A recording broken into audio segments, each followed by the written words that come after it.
Wow, what a rookie mistake. What a rookie mistake. Okay, well, my intro wasn't that great, so we're gonna do this over again. It is Sunday night, folks. That means House of the Dragon. That means tonight was the episode 9 penultimate episode of season 1, if you can believe it. We're almost at the end of this. This show continues to be, I'll say it, I'll be the one that dies on the sword for this, the best television series of fall 2022. Listen, I love television. I love TV. I love a lot of different types of TV, but this has got to be, it's just on a different level than every other show out there. And like, y'all know how much I love She-Hulk, okay? Like I'm planning some stuff more to talk about She-Hulk, because even if y'all don't care, it's coming, because I just can't help myself. But this show just is far and above literally anything else on TV. I will say, just because I know I kind of crap on this show in these live streams, I did like last week's episode. I haven't seen the finale of Rings of Power yet, but I did like whatever the penultimate episode was. I was finally like caring and interested in these characters. Don't know why they had to take a whole season for me to do that, but whatever. Anyways, this show continues to be the best on TV. Let me know what you thought of the episode in the comments. But let's get into the chat, because y'all showed up for me, even though I'm sorry, the last 2 weeks I have not been good about scheduling these in advance. And last week I was sick. This week I had no excuse as to why I did not schedule in advance. So I do apologize.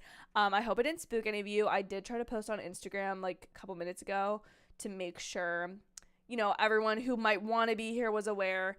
And yeah. I'm gonna grab my water cup. Hold on 1 second. I'll be right back.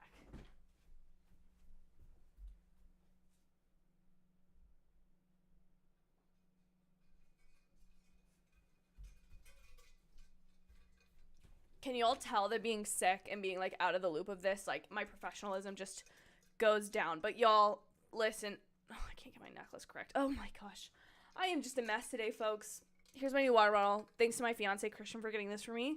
You're the best. I really appreciate it. Been wanting one for a while, and he got me one. So, shout out to him. Okay, now to the chat. Alex is here. Alex says, hey, Sasha, happy Sunday. How's your weekend going? It has been great, Alex. It was just full of seeing friends and family and getting to watch TV and read, and just, I'm super pumped. You said you have a busy week with exams, so best of luck, but next week you're going to New York for the premiere of a Netflix show. Ooh, that's very exciting. I hope the show is everything you hope it will be, and that the premiere is fun. Nick says, hard. Episode was so hard, Nick. I got your voice memo about the swords. Oh my gosh. I just love that this episode was, it is like a ticking time bomb of an episode, and it's this feeling of like, after the episode they talked about Hitchcockian suspense and that sort of thing, which of course I totally agree with, but I feel like even more so than that, it was just this like watching a coup happen in real time, basically, and I loved it. Also, I know I usually look in this direction, but my monitor is disconnected and I didn't really want to have to fix it before the stream. So if I look in this direction a little too much, y'all, my apologies. But that's where my chat is. Alex says, this episode is yet another powerful episode, and this season is probably one of the best first seasons in any season of fantasy television. I mean, I just think, listen, I love fantasy book series, and in a book there's a lot of time to work with different characters and stuff, and in TV you could argue it's a little bit easier too, because you obviously have the visual element there, but I think this show, the story is there, and that's where, to me, like, even if it was on like half the budget that it's on, obviously that sells it, and like the dragons wouldn't work if they weren't like completely CGI and stuff, or if that was really poor. But I do sincerely feel like this show, its strong point is its story, and it doesn't have a lot of other weaknesses, but the strong point is the story, and it's there, and it's rich, and it is, they really did. Again, I don't have any original thoughts, so apologies for just repeating other people's thoughts, but the directors and the executive producers were talking about how this first season is very self-contained, internal. It doesn't really have to do with Westeros. It really takes place mostly at the Red Keep or Dragonstone, and it's really about the disillusion of a family, and how they all go their separate ways and all kind of like vie for power amongst and against one another, and how difficult that is. Oh gosh, my chat keeps jumping all over the place. Yeah, apologies guys. Sorry. I always forget that OBS like by automatic I turn my mic off when I finish streaming, and so that was on me. I was in a rush. I started the episode a little bit later than I normally would. But let's see. Nick is so hype. I just feel like I loved the premise of this episode because I was very much wanting to see Rhaenyra and, of course, Daemon this episode. But I think they've built themselves a far better finale than had... I mean, it also makes sense, right? Like, if you want to feel like Rhaenyra and Daemon have absolutely no idea of what's going on, don't put them in the episode where Viserys dies or following when Viserys dies, and you have to kind of watch them next episode scramble to make decisions. And I think the thing that I felt in this episode, and y'all are going to call me a hypocrite. Y'all are going to be like, you fake person. I just can't believe you. But the fact that I realized this episode, when Lord Larys was pulling a Quentin Tarantino, that's all I'm going to say. That's all I'm going to say. Because I'm not going into detail about that nasty scene.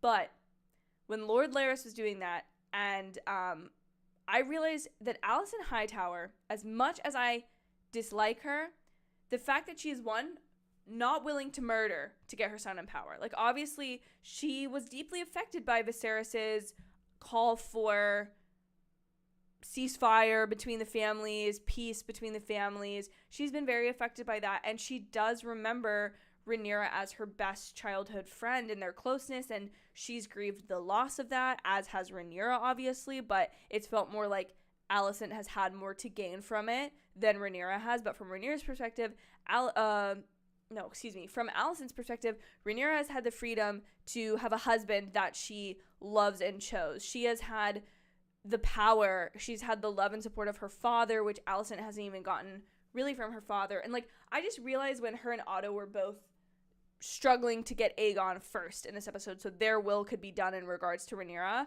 that Alicent has been, she says it, I've been a chess piece to my father, and she really deserved a better lot in life, you know? Like, it's not her fault that she was the queen. And so now I'm getting all of where everyone, you know, anyone who has had sympathy for her up until this point, I've just hated her because she's been a little vicious. And now I think it's an interesting perspective that, like, as a mother, she wants to do what's best for her children. And I think you see in this episode that she's not taking Viserys' words and just, like, cherry picking words. She genuinely believes in Aegon becoming heir. As wrong as she actually factually is, she fully believes in that. And I just feel that, I don't know, I just felt not for her in this situation because, like, I just think she is such a complex written character. I say it all the time. One of my favorite characters on television, I'm not up to date on The Handmaid's Tale, but is Serena Waterford. Serena Waterford is, like, one of my favorite written television characters of all time because she is just so complex, and as, like, to think about her positioning as a woman in that world. And I feel like Alicent is very much, like, you could compare the two in a lot of ways because in some ways they've put themselves in their own situation, and in other ways they're very much a victim of circumstance, and I just felt that for Alicent. But I don't need to go on that rant because y'all know, ultimately, I mean, she wore the green, she caused the issues there, whatever. Yes, the music was fantastic. The tension was there. It really was there. And I feel like having the split stories aided that. I did like, too, the fact that, like, there's this whole underbelly of the throne and the royal family that, because we've just been focused on, is Rhaenyra going to be able to succeed, or is, like, the powers that be going to go up against her? I just loved seeing that. And then, Nick, you said this, and beware the beast beneath the boards. I initially was like, oh, that's just like a metaphor that Helena knows that something, like, a game is afoot, that somebody is trying to seize power and blah, blah, blah. But she was talking about the freaking dragon. You could see it both ways. Either way is, like, her and her, like, sorceress powers and sort of, like, her visions into the future, as well as, like, I don't know, that's something that's gone into a lot in Game of Thrones, is, like, or in the Fire and Blood book, is, like, who has powers, who is kind of perceived to be a witch, who is speculated to have these powers of prediction and that sort of thing, and just like, wow, fantastic. Hello to Swirly Bird and to Luke Ponto for joining. I hope you guys are all doing well. The sequence of Aegon walking the sword falling behind him is pure cinema. I think I just love the fact that he's like beaten up, he looks tired, he looks like he's been through the ringer. And I feel like seeing him in all black is, even though that's like obviously a Targaryen color, right? I think it's fascinating that he doesn't have any red on him, because I feel like red has very much been like Rhaenyra's color to some extent, and her and Daemon, I guess, have more control over that color. And I just think of like the costuming being like, this man is, I don't know, I feel like he's, I don't know, I can't come up with an intelligent reasoning as to the all black, but I don't know, it's just fascinating. And I love that like they have to surround this kid who's nothing more than a kid with a conqueror's crown and a conqueror's sword, and it's like he's playing dress up. It's like he doesn't fit in this role. He's being kind of forced into it. And I thought it was really beautiful too when he's in the carriage with his mother and he's like, do you love me? And again, this is not something I came up with on my own, so again, I'm just relaying it to you. But when the executive producers were talking about that Aegon, all he's ever wanted is to feel like he was worthy and loved by Viserys, which also kind of mirrors Daemon. I think I just love in this series the parallels and the fact that like generationally in families, the same issues pop up, you know, like that's a very either treatment of certain family members or feelings towards or issues with certain family members. And then of course in this you throw in the element of power and ruling and, you know, different family branches of the tree and different like fascinating. Ooh, I'm behind on the chat. Alex saw Kevin Smith post on Instagram that he and George R. R. Martin will appear in a theater to talk about the George R. R. Martin's new book. Ooh, fascinating. Hello, Andoman. Welcome to the stream. I think Alicent Handmaiden signaled Masera by candlelight that the king was dead. I thought that as well. I was trying to see if there was like any sort of a pattern, but I think that's why she rushed into motion all of those things. No, Philip, I have not. To be perfectly honest with you, I'm still Jaehaerys and Queen Alysanne.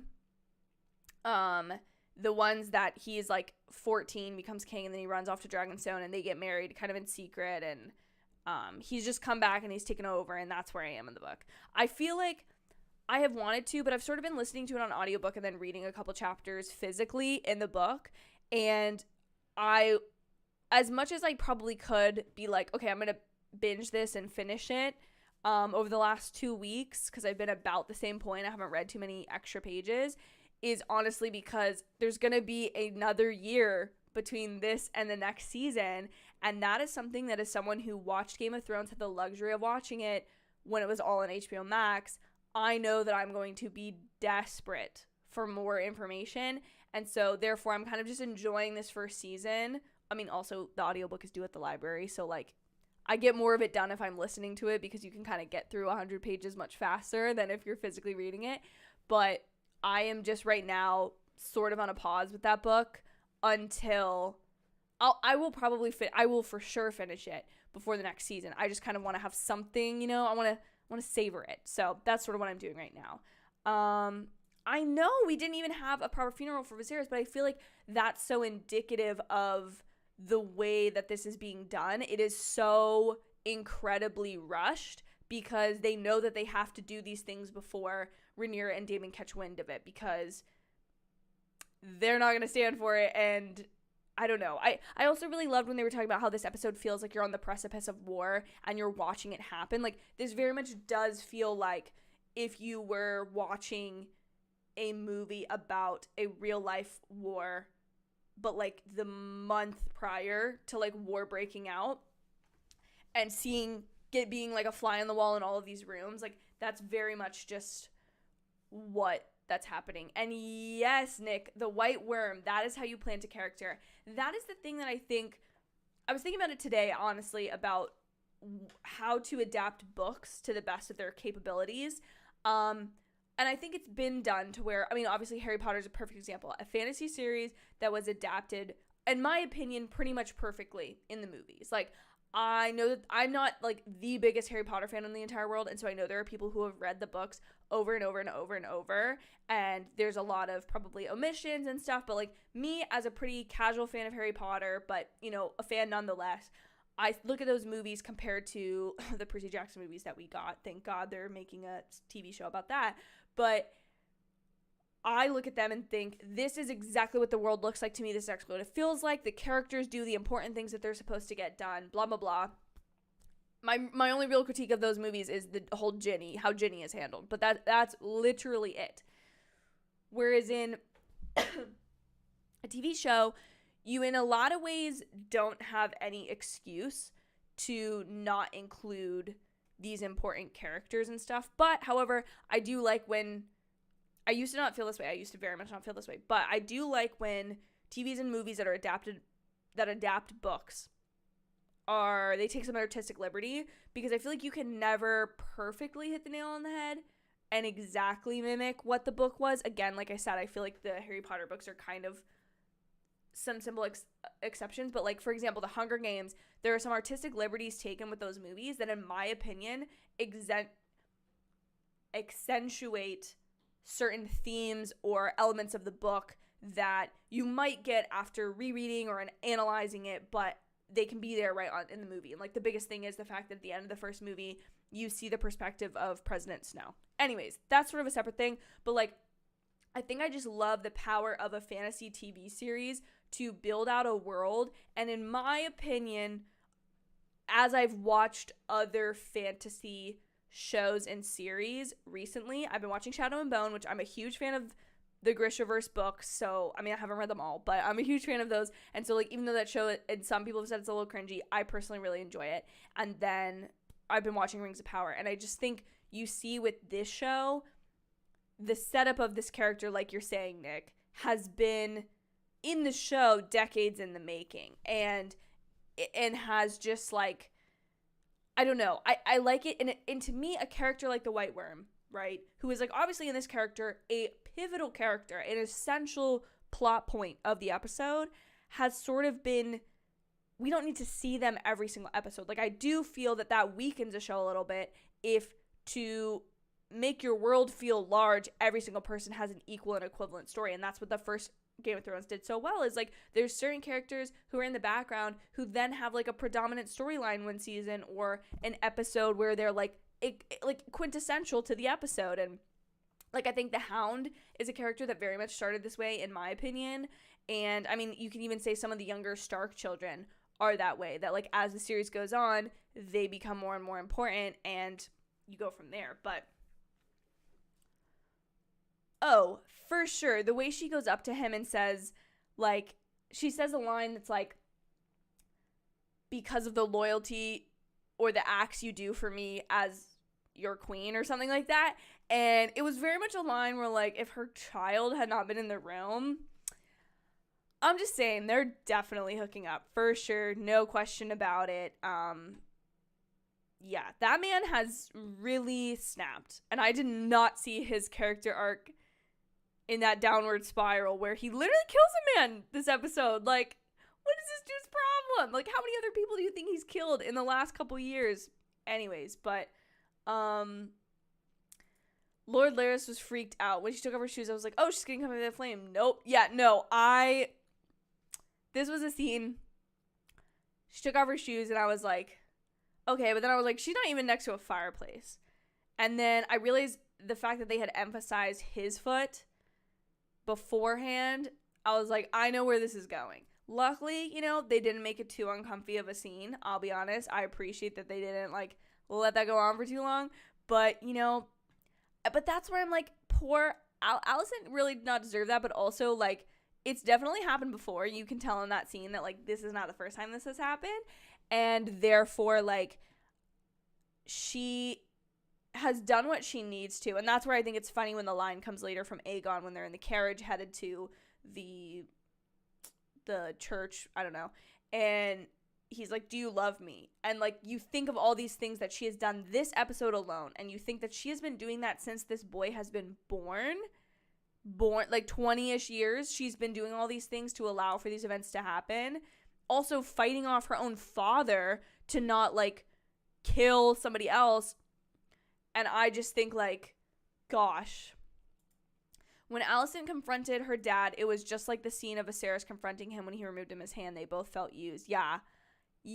I thought it was like, wow. And this, I think this episode was so perfectly placed because it's very much an Alicent episode, right? It's a very much a high tower, the Greens, right? There's not, other than Rhaenys, there's not a whole lot of, like, I like seeing it from the perspective of if you had been left at King's Landing when the high towers are in charge, how do things go down, what happens, that sort of thing. And gosh, yeah, I think Otto Hightower is the most despicable character in the show, to be quite frank, to be quite honest. I think he's the worst. Aegon is gross. Aemond is gonna end up doing some crazy stuff. I can't even say it was me. Christian was convinced that he was gonna find Aegon first and try to kill him so that he could take the birthright. But obviously that's not what happened. But anyways, did you hear that after episode 8, Patty got a text from George that his Viserys is better than his version and considered rewriting his character? Wow, that's fantastic. Little Viserys has not been born in the part of the book that I'm at yet, but I think, like, Patty Constantine gave him, or Constantine, I don't know how to say his last name. I so apologize to him. My King Viserys,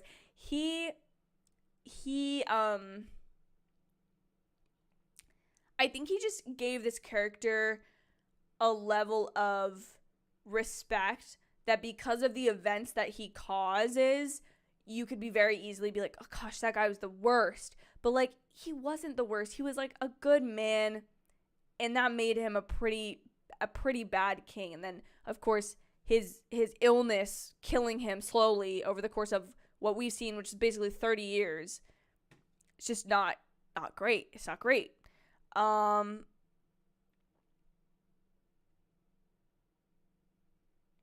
know. I was like, what if the crown doesn't fit him? Like, they're obviously not going to, like, solder it, make it smaller. I think that was interesting. But, yeah. Obviously, they made this one to fit the actor's head and stuff. But, like, hypothetically, is he going to have the exact same head as Aegon the Conqueror? I don't know. Alex says, with House of Dragons, Stranger Things, and Euphoria not debuting till 2024... what is my most anticipated 2023? Well, I mean, I would really hope that House of the Dragon Season 2 is next year. When is House of the Dragon Season 2? Sorry, hold on. The new season has started production, but filming isn't expected to end until summer 2023. What? HBO, you really gonna do this to me? After I've paid $16 or $17 for you every month for the last 2 years? Dang, well, okay. I mean, listen, I'm excited to see the way Stranger Things ends, but I'll be completely honest, like, that's just, it's hard in this day and age to be like, it's not that I'm not a fan of Stranger Things. Like, I very much am a fan of Stranger Things, but I'm not, like, the fan of Stranger Things. Like, there's just other people that I feel like I see their passion for the show, and I'm like, hey, not me. I do love Euphoria. I do very much love Euphoria. Well, that's depressing. Thank you so much, Alex, I'm just kidding. Thank you for the information, because I really was convinced that it'd be a year, but I guess it's going to be longer. So I'll probably, by the time the next season of House of the Dragon comes, have read the whole Fire and Blood book and freaking watched all of Game of Thrones again. I mean, let's be honest. Let me see. For 2023, I'm very excited for the show that will be coming on HBO Max, where Elizabeth Olsen plays a woman. It's based on a true story, who murdered her, like, best friend. It was like a true story of something that happened in Texas. So I'm excited for that because I just love Elizabeth Olsen. I am incredibly excited. I'm trying to think the Marvel shows that are supposed to be coming out in 2023. I am looking forward to Echo. I very much am.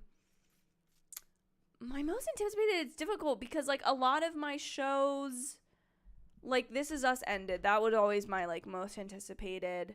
I am looking forward to The Last of Us, but again, is that like my most anticipated show ever? I don't know. That's a great question, Alex. I'm trying to think. I don't know. I guess it just depends. Oh, Loki season 2. For sure. That one. Top, I think. 2023 TV shows. Let's see. Dang it. I'm so sad that that's the case. I am very much looking forward to Secret Invasion. Honestly, to be the basic person, almost all the Marvel shows. Like, I truly do love them, and I like the hype, and I like watching all of them.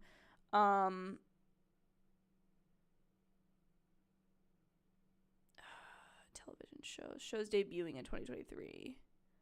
Nope.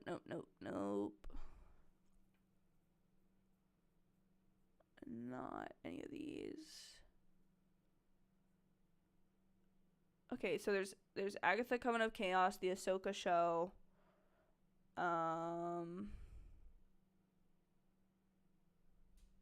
The Last of Us. Oh, I am actually really excited for, I finished this book a little while ago. There's a show called Lessons in Chemistries, which is based on a book by Bonnie Garmis by the same name. And it's about this female scientist in the 1960s who, it's kind of like her story of just different, like her journey through science. And basically, it's not a spoiler, this is on like the inside flap of the book, but basically like she's a scientist, but she ends up becoming a TV show cooking personality.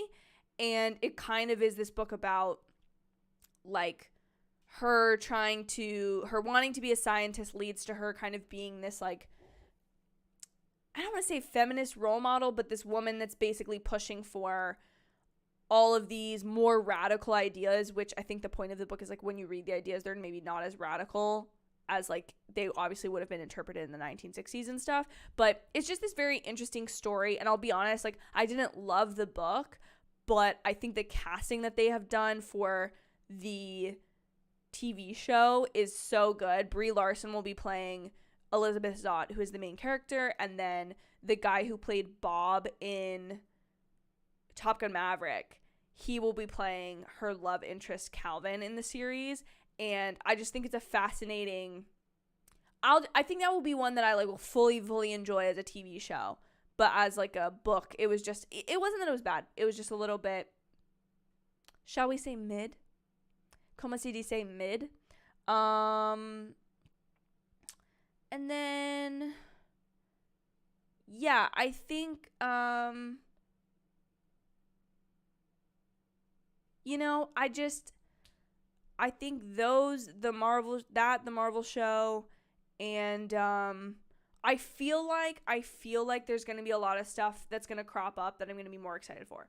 For this year, I am tomorrow, there is a part 2 to The Vow, which is an HBO documentary about the NXIVM cult.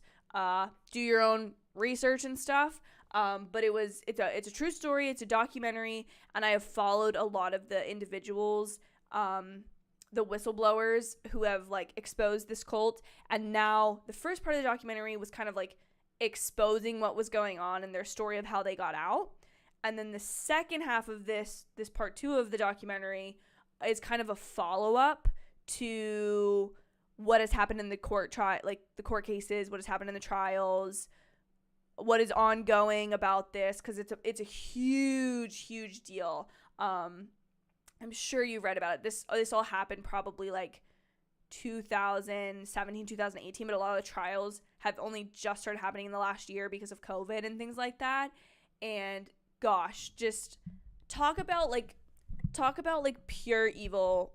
Maybe not pure evil is the right word, but like really deeply horrible things that humans can do to one another. Anyways, sorry, but I'm very excited because I thought that documentary was so well done. I thought it was phenomenal, and I'm really very invested in obviously the people who have broken out of that cult in what they're doing now.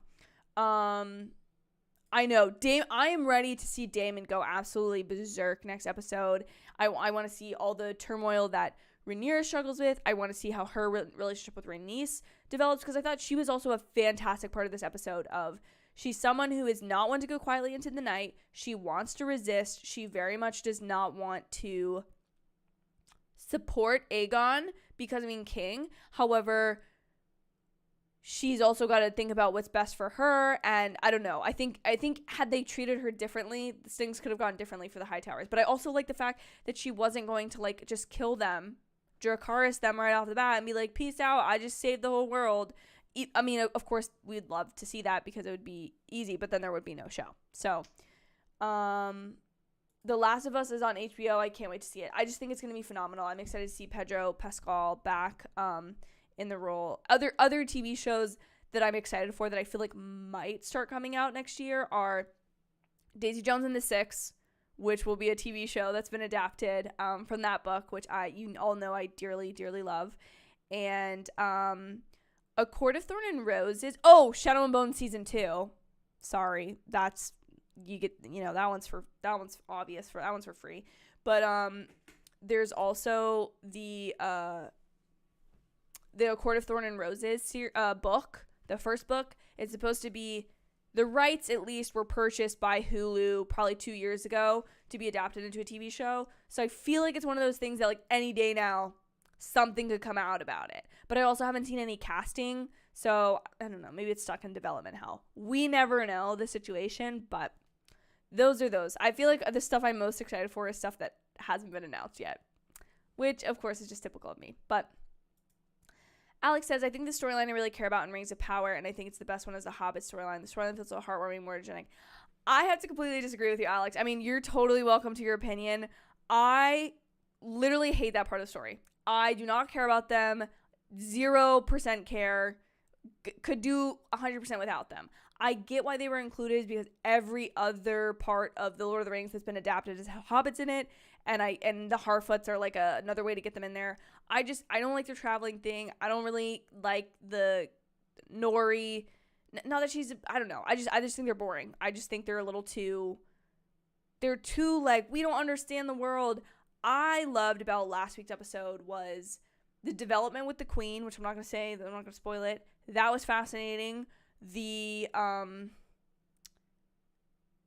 guard guy, him and his son's relationship development, that was fascinating.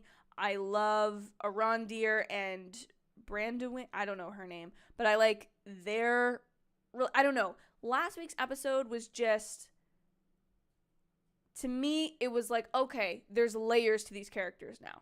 And even Galadriel, the developments of what she admits to Theo in the woods about a certain somebody, I just thought those were fascinating. But, yeah.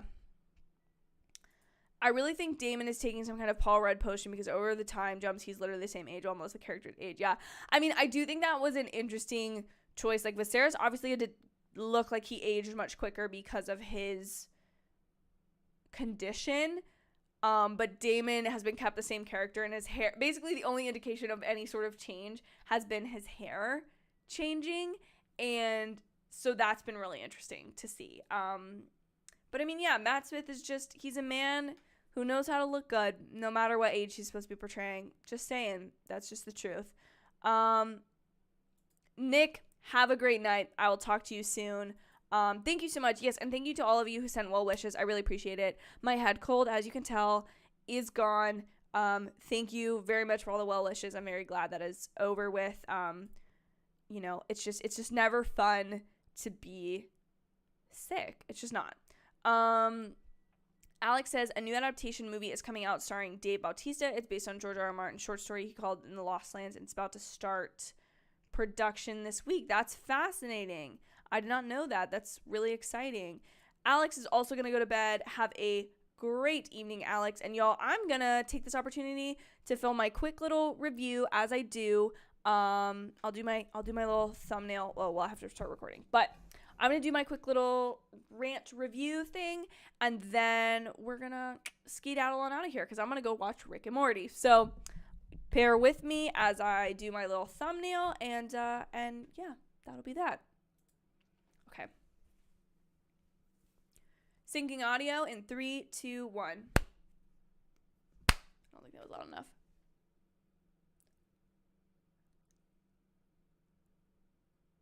I always gotta look into the lens, not the monitor.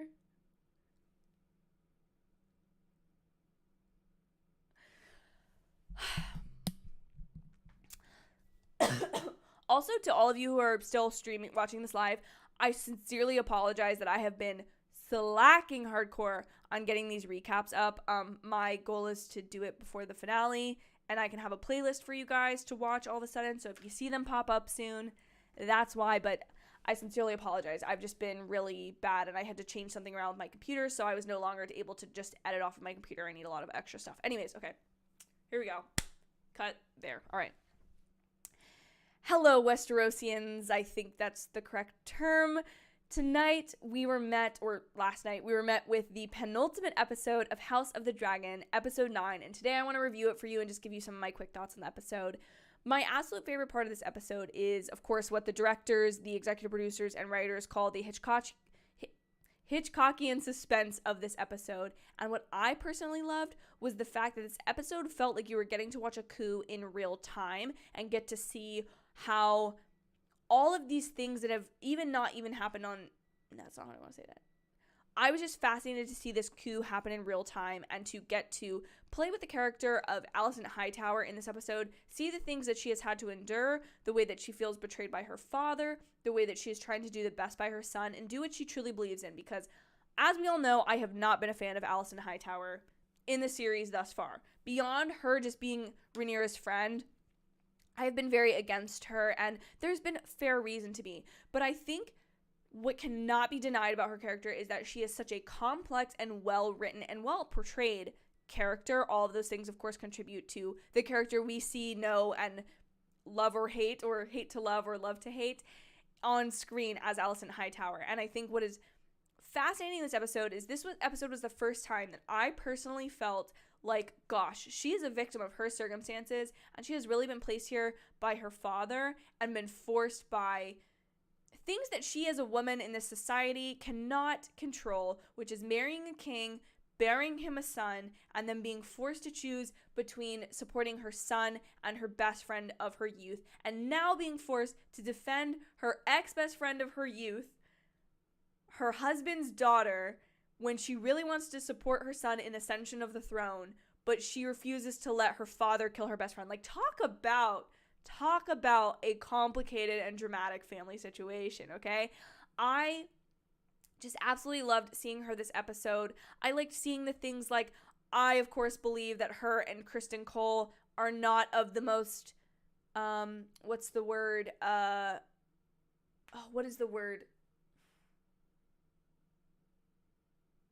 Her and Kristen Cole do not have the most platonic of working relationships, is all I'm going to say, is my hypothesis, even though nothing has been proven on screen yet. But I feel like between that and then that scene with Lord Larys, Quentin Tarantino much, I mean, what was going... But you know that has happened before.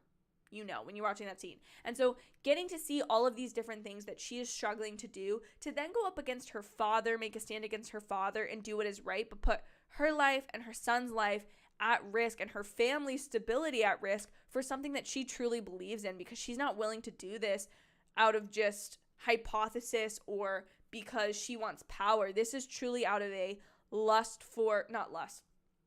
This is truly out of a desire to support and love her children. And as we see when her and Aegon are traveling to the church for his coronation, he asked her, do you love me? And it's because he feels unworthy and unloved by Viserys, his father, and so he seeks that through his mother, who has kind of been the complete 180 opposite, who has done all of these things, all these positions that she has put herself into that are either uncomfortable or displeasurable, to make sure that her children are as protected. And I think you saw her as a mother this episode with Helena and the protection that she feels there. And I think the only one she doesn't really have to protect is Aemond. And I think Aemond even knows that. Not that he has any bad blood towards his mother, but this feeling of he should be the king, not his brother Aegon. And this episode was just so rich. And the fact that it was really just, it's a family story. And that's the thing that I just love so much about the show, is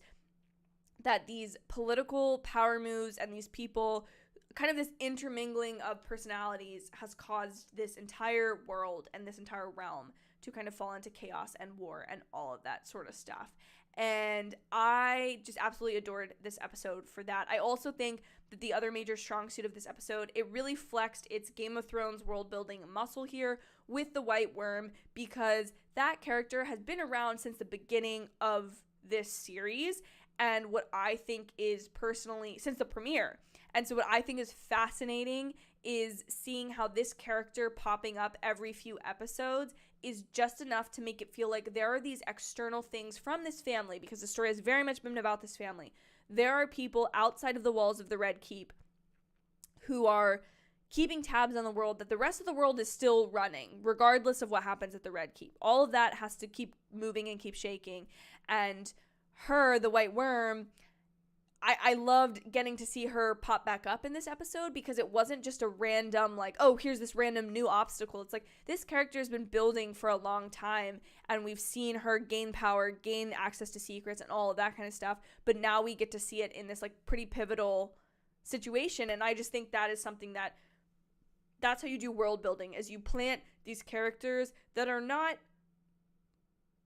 by any means, like, first, primary or secondary characters, but they're not really tertiary, like they're somewhere in between there, and give them these pivotal moments, sort of like last week's episode with not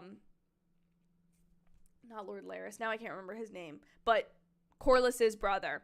We see him stand up against Rhaenyra and her children, and he's just a character that's been built enough to make it feel like when these characters come into the story, it makes the whole world feel more full. But those are my thoughts on the penultimate episode of House of the Dragon. If you'd like to watch more of my entertainment-related content, you can click here on these videos, or click to watch them. You can click here to watch some of my other videos, or you can click here to subscribe to my channel. Thank you so much for watching. Have an absolutely amazing day, and I'll see you in my very next video, or on Sunday, the 23rd, for the premiere, or the season finale. I will see you on Sunday, October 23rd, for the finale, during my finale live stream. Have a great night. Bye.